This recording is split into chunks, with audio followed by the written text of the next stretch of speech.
Well, fortunately, I've had that experience with two back-to-back first-round picks. It's been a long time, but I know what an impact it can have on a franchise.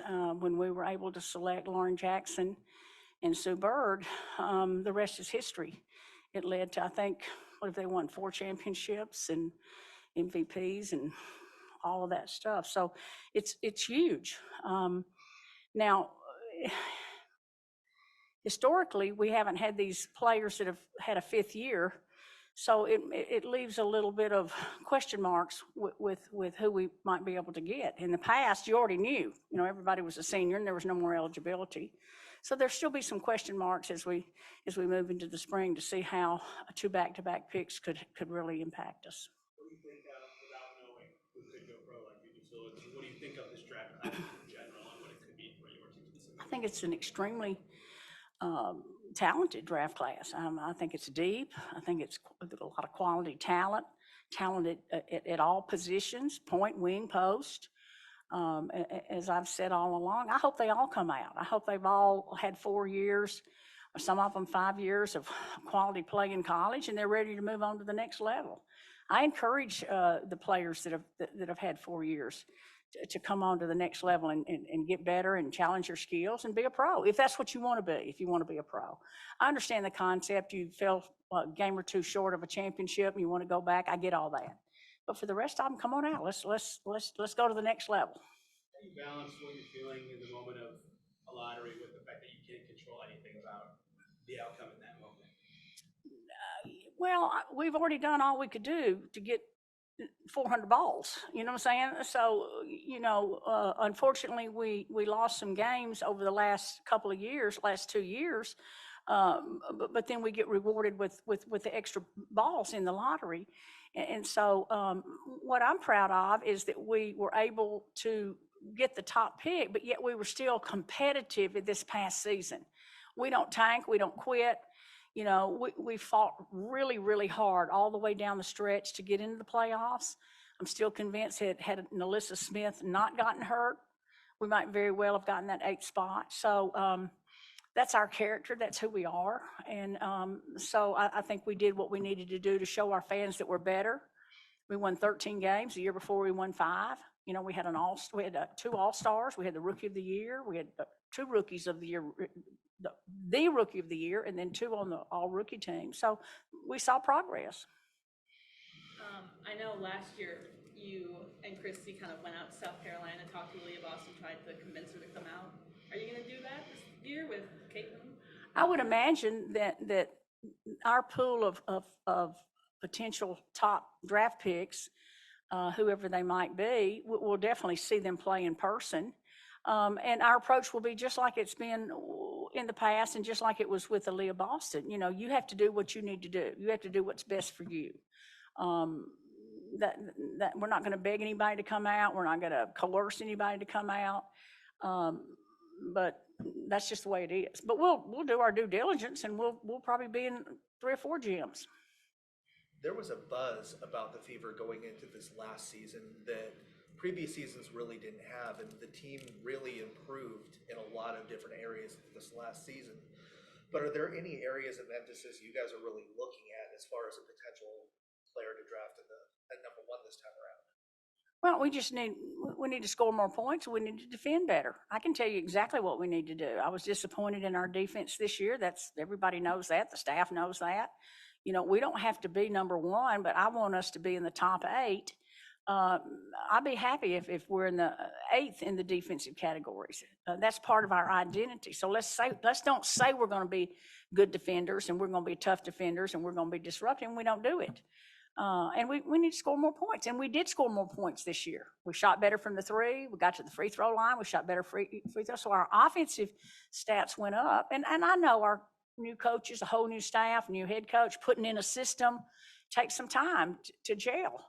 And so this offseason and this training camp, if we can take our defense up like we did our offense, I think we'll be in a good spot.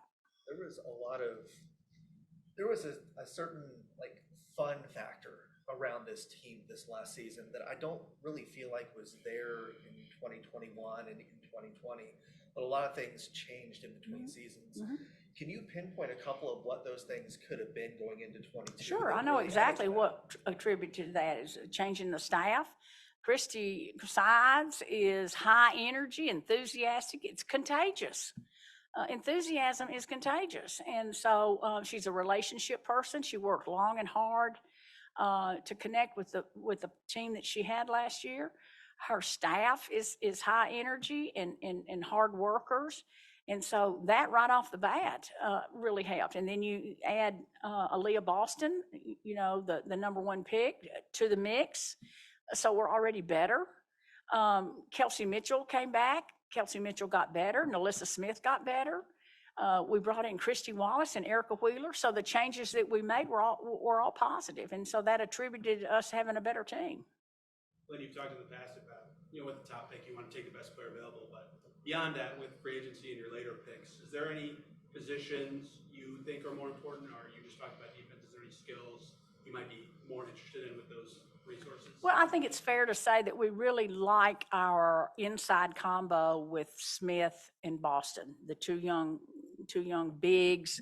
You know, we're all moving just like the NBA to more positionless basketball. I want 4s and 5s that can face up, that can spread the floor, that can shoot threes, that can put the ball on the floor. But we really like those two. I think there's still some question about who's going to be on either side of Kelsey Mitchell. Kelsey Mitchell is our two guard, one of the best two guards in this league. Probably hasn't gotten the recognition because she's been on a losing team that she deserves. And so now I think if you ask me the most pressing question, it might be, well, who's going to be on either side of Kelsey? Who's going to be at the 1? Who's going to be at the 3? And then who's going to back up? Who's going to back up Smith and Boston? Then what's the feeling like knowing if things go right, this has such a seismic impact on this franchise, all the way from ticket sales to TV to merchandise to everything. Yes. Yeah. Oh, I know. It's just it's an amazing moment. Last year was a significant moment because we knew if Aaliyah Boston came out, the impact that she could have on her franchise. And then to be able to add another significant moment like tonight, it makes me feel like that we can do what we said we were going to do. When I took this job over 20 months ago, we're going to get the Fever back on track to being who we're supposed to be. We're a playoff team. We're a team that challenges for championships. But you have to get high draft picks. You have to get a couple of free agents. You have to get players that want to be here. And you have to have a great coaching staff. We've got tremendous support from above. Pacer Sports and Entertainment is all in for the Fever being successful. This arena, everything about what we've got. Now we've just got to put the talent and get the talent, put them in here, put them together, and we can do it. I'm extremely optimistic about where we are. Anybody else? Anybody on Zoom? Anything for Lynn? Ben, go ahead. Yeah. I got two for you, Lynn. One, we talked about superstitions earlier this week. Did you send Aaliyah to the studio with any parting message of luck, or did she have any good luck charms with her on the podium? She is the good luck charm. I sent her to Bristol because she was the rookie of the year, the number one pick, and I felt like that was about as lucky a charm as I could send.